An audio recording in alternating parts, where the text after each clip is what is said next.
Corona വ്യാപനത്തെ തുടർന്നുള്ള വിലക്കുകൾ നൽകിയ പ്രതിസന്ധികൾ തുടരവെ കുവൈറ്റിൽ നിന്ന് മറ്റൊരു വാർത്ത പുറത്തുവരികയാണ്. പ്രതിസന്ധിയിലായ പ്രവാസികളെ കൂടുതൽ സങ്കീർണതയിലാഴ്ത്തി കുവൈറ്റിൽ കൊറോണ വ്യാപന നിരക്ക് വർദ്ധിക്കുന്നു. നമസ്കാരം, പ്രവാസി മലയാളിയിലേക്ക് സ്വാഗതം. പ്രവാസി വാർത്തകൾക്കായി ഈ ചാനൽ സബ്സ്ക്രൈബ് ചെയ്യൂ.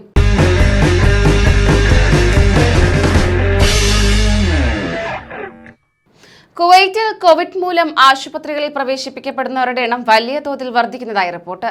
രാജ്യത്ത് രോഗമുക്തി നിരക്ക് കൂടിയിട്ടുണ്ടെങ്കിലും ഗുരുതര രോഗലക്ഷണങ്ങളുമായി ആശുപത്രികളിൽ പ്രവേശിപ്പിക്കപ്പെടുന്നവരുടെ എണ്ണത്തിൽ വലിയ വർധനവാണ് ഉണ്ടായതെന്ന് കണക്കുകൾ വ്യക്തമാക്കുന്നു. ഇതിന്റെ അടിസ്ഥാനത്തിൽ കോവിഡ് ചികിത്സയ്ക്കായി കൂടുതൽ സൗകര്യങ്ങളൊരുക്കാൻ ക്യാബിനറ്റ് യോഗം ബന്ധപ്പെട്ടവർക്ക് നിർദ്ദേശം നൽകി കഴിഞ്ഞു. രാജ്യത്തെ ഒട്ടുമിക്ക ആശുപത്രികളിലും കോവിഡ് രോഗികളെ കൊണ്ട് നിറഞ്ഞതായാണ് റിപ്പോർട്ട്. സർക്കാരിന്റെ ഉടമസ്ഥതയിലുള്ള അൽ അമീരി ആശുപത്രിയിൽ 90% കിടക്കകളും നിറഞ്ഞു കഴിഞ്ഞു. മറ്റൊരു സർക്കാർ ആശുപത്രിയായ മുബാറക് അൽ കബീറിലും ഇത് തന്നെയാണ് സ്ഥിതി എന്നത്. 82% ഇവിടുത്തെ ഒക്യുപ്പൻസി നിരക്ക് സൂചിപ്പിക്കുന്നത്. ഇവിടുത്തെ ICUവിലെ ബെഡുകളിൽ 7.5% എണ്ണം മാത്രമേ ബാക്കിയുള്ളത്. രാജ്യത്തെ സിവിലിയൻ ആശുപത്രികളിലെ കോവിഡ് ചികിത്സാ സൗകര്യങ്ങൾ ഏറെക്കുറെ ഉപയോഗിക്കപ്പെട്ടു കഴിഞ്ഞ സാഹചര്യത്തിൽ പകരം സംവിധാനങ്ങൾ കണ്ടെത്താനുള്ള ശ്രമത്തിലാണ് അധികൃതർ ഇപ്പോൾ. ഇതിന്റെ ഭാഗമായി കുവൈറ്റിലെ സൈനിക പ്രതിരോധ സുരക്ഷാ മേഖലകളിൽ പ്രവർത്തിക്കുന്നവർക്ക് വേണ്ടി പ്രത്യേകമായുള്ള ആശുപത്രികളുടെ സേവനം കോവിഡ് ചികിത്സയ്ക്കായി ഉപയോഗിക്കാൻ മന്ത്രിസഭായോഗം തീരുമാനിക്കുകയുണ്ടായി. അതോടൊപ്പം തന്നെ കുവൈറ്റ് പെട്രോളിയം കോർപ്പറേഷന്റെ കീഴിൽ അവരുടെ ജീവനക്കാർക്ക് മാത്രമായി ഒരുക്കിയ ആശുപത്രികളും കോവിഡ് രോഗികളെ ചികിത്സിക്കുന്നതിനായി ഉപയോഗിക്കുന്നതായിരിക്കും. ഇവിടങ്ങളിൽ കോവിഡ് ചികിത്സയ്ക്ക് ആവശ്യമായ സൗകര്യങ്ങൾ ഒരുക്കാൻ അടിയന്തര നിർദ്ദേശവും നൽകിയിട്ടുണ്ട്.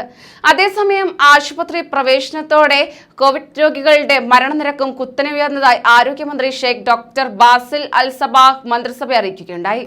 കോവിഡ് ബാധിച്ച ശേഷം ഗുരുതരമായ ആരോഗ്യ പ്രശ്നങ്ങളുമായി ആശുപത്രിയിൽ എത്തുന്നവരിലും മരണപ്പെടുന്നവരിലും ഭൂരിപക്ഷം പേരും വാക്സിൻ എടുക്കാത്തവരാണെന്ന് അദ്ദേഹം ചൂണ്ടിക്കാണിച്ചു.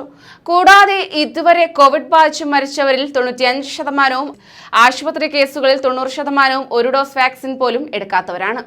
ICU കിടക്കകൾ ഉൾപ്പെടെ ആശുപത്രി സംവിധാനങ്ങൾ വർദ്ധിപ്പിക്കുന്നതോടൊപ്പം രാജ്യത്ത് വാക്സിൻ വിതരണവും ശക്തിപ്പെടുത്തണമെന്നും എങ്കിൽ മാത്രമേ രോഗവ്യാപനവും മരണവും തടയാനാകൂ എന്നും അദ്ദേഹം വ്യക്തമാക്കി. കോവിഡ് പ്രതിരോധ പ്രവർത്തനങ്ങളിൽ പങ്കാളികളായ മുഴുവൻ പേരെയും ക്യാബിനറ്റ് യോഗം അഭിനന്ദിക്കുകയുണ്ടായി. കോവിഡ് കേസുകൾ വർദ്ധിച്ചു വരികയും ആശുപത്രികൾ നിറഞ്ഞു തുടങ്ങുകയും ചെയ്ത സാഹചര്യത്തിൽ കൂടുതൽ രോഗവ്യാപനം ഉണ്ടാകുന്നത് തടയാനുള്ള മുൻകരുതൽ നടപടികൾ സ്വീകരിക്കാൻ മന്ത്രിസഭായോഗം നിർദ്ദേശം നൽകി.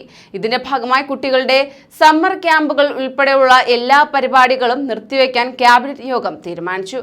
ജൂലൈ 25 മുതലാണ് തീരുമാനം നടപ്പിൽ വരുത്തുക. ഇനിയൊരു അറിയിപ്പുണ്ടാകുന്നതുവരെ നിർത്തിവെക്കാനാണ് നിർദ്ദേശം നൽകിയിരിക്കുന്നത്. കൂടുതൽ പ്രവാസി വാർത്തകൾക്കായി ഈ ചാനൽ സബ്സ്ക്രൈബ് ചെയ്യൂ.